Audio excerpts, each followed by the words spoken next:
முதல்வர் விஜயின் அரசியல் பிரிவு தனி அலுவலராக ஜோதிடர் ரிக்கிராதன் பண்டிட் வெற்றிவேல் நியமிக்கப்பட்டுள்ளார்.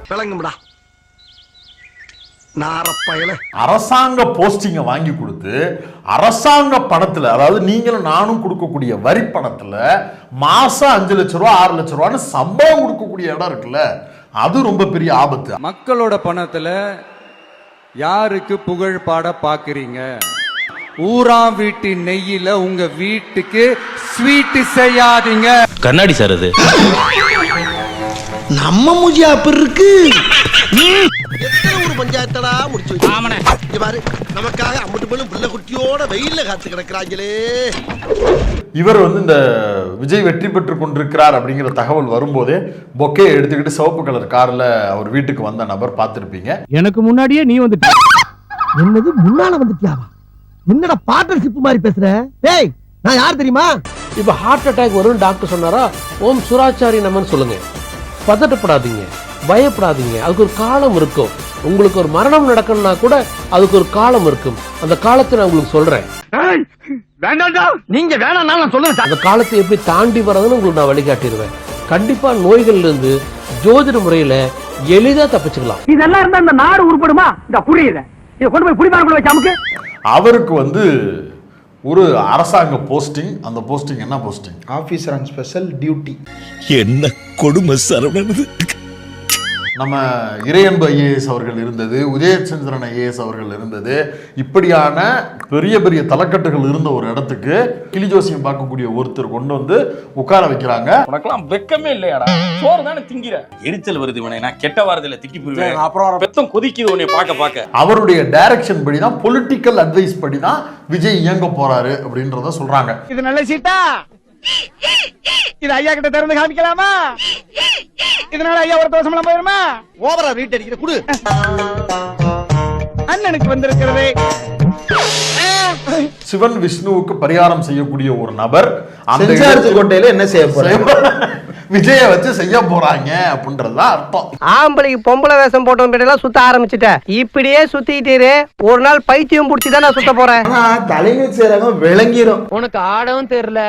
சரி பேசாம உக்காடுறானா கேட்கவும் மாட்டேங்கிற. போட, எல்லாம் எங்களுக்கு தெரியும். என்ன தெரியுமோ?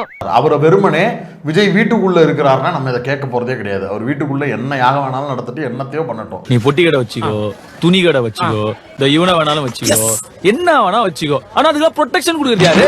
ஆனா அதை எடுத்துட்டு மக்களுடைய வரிப்பணத்திலிருந்து வரக்கூடிய சம்பள பணத்திலிருந்து ஒரு போஸ்டிங்கா போடுறாரு அப்படின்னா இது உண்மையிலேயே கண்டிக்கப்பட வேண்டிய ஒன்று. மதன்றது நீ போடுற ஜட்டி மாதிரி. நீ போடலாம், போடாம இருக்கலாம், அது உன் இஷ்டம். ஆனா உன் ஜட்டியை இன்னொருத்தனை போட சொல்லி வற்புறுத்துற பாரு, அது ரொம்ப ரொம்ப தப்புடா. திரு புசி ஆனந்த் பாத்தீங்கன்னா அவரோட உண்மையான பேர் முனுசாமி. என்ன சிரிப்பு ராஸ்கல். அவரும் பாத்தீங்கன்னா ஜோசியம் பார்த்து ஸ்டைலா என் ஆனந்த்னு வச்சுக்கிட்டாரு. எங்க அப்பா பேர் சின்ன மருதன், அழகான பேரை இவனுக்கு வச்சேன். அத சுரிக்கு சைல்ட் சின்னான்னு வச்சிருக்கா. இப்ப அதுதானடா டாடி ஃபேஷன். மாற்றம்னு நீங்க சொன்னீங்க பாத்தீங்கன்னா வெறும் கோட்டு போறது மாற்றம் கிடையாது. மக்களே, எங்களோட தற்கூரி அண்ணா ஆட்சிக்கு வந்ததும் எல்லாரோட வாழ்க்கையில மாற்றத்தை கொடுப்போம்னு சொன்னமே, அப்ப யாருமே நம்பல. இதோ சோகமா உட்காந்து ஒயின் ஷாப்ல சரக்கு போட்டுட்டு இருக்காரு. இவர்தான் இன்னைக்கு நம்ம தமிழ்நாடு சட்டமன்றத்துடைய துணை சபாநாயகர். எங்க அண்ணன் கொடுத்த மாற்றத்தை பாத்தீங்களா? எவ்வளவு பெரிய மாற்றத்தை இவர் வாழ்க்கையில கொடுத்திருக்காரு. அடுத்ததா இவ்வளவு நாள் டிவியில ஜோசியம் சொல்லிட்டு இருந்தா எங்க அண்ணனுடைய ஆஸ்தான ஜோசியருக்கு தமிழ்நாடு அரசுல உயரிய பதவி கொடுத்துருக்காங்க.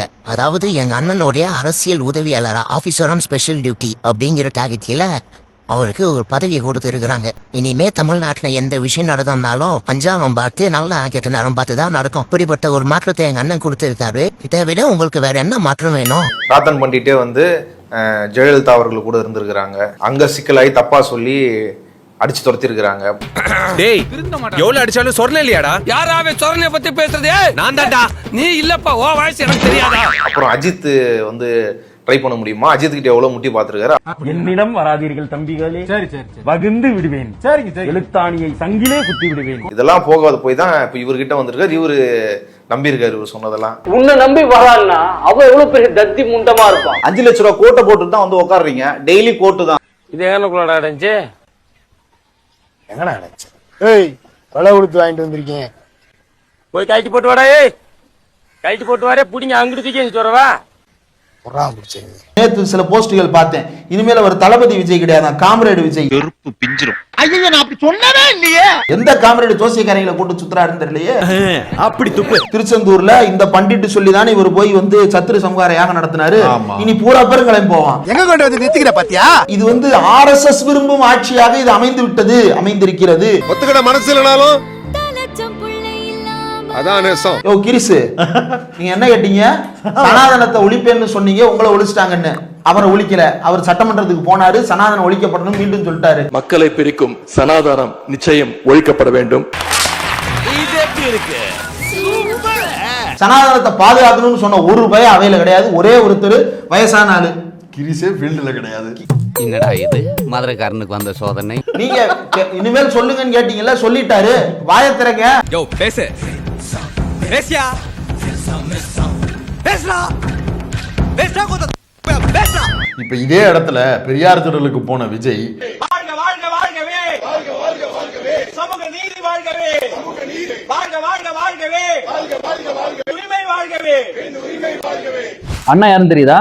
இவர் தான் டிவிகேயை சேர்ந்த மயிலாப்பூர் எம்எல்ஏ வெங்கட்ரமணன், ஆல்சோ மினிஸ்ட்ரியிலும் இருக்காரு. பெரியார் திடல்ல பெண்ணுரிமை வாழ்க, சமூக நீதி வாழ்கன்னு சொல்றதுல இவருக்கு என்ன பிரச்சனை தெரியல, ரியாக்ஷனே இல்லாம அப்படியே கையை கட்டிட்டு அமைதியா நிக்கிறாரு. இவரே தான் டைம்ஸ் ஆஃப் இந்தியா கொடுக்குற இன்டர்வியூலுமே ஆன்டி பிராமணிசம் இஸ் அவுடேட்டட் ஐடியாலஜிங்கிறாரு.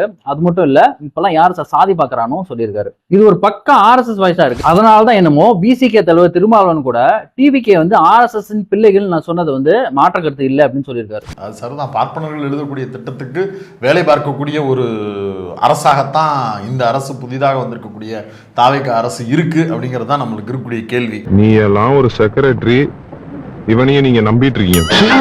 அப்படி ஒரு போஸ்ட் இருக்குன்றதே முதலமைச்சருக்கு தெரியாதே. உனக்கு எப்படி தெரியும்?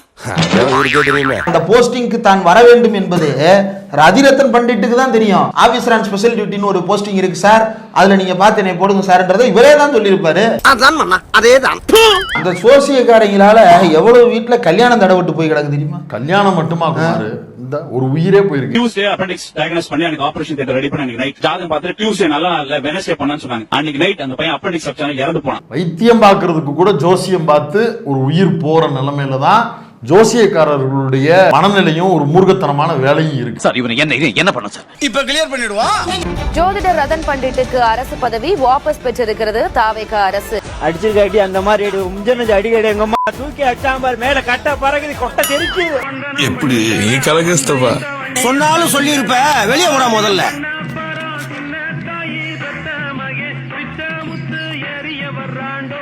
சந்தோஷமா போடாடே. ஸ்டார்ட் பண்ணு.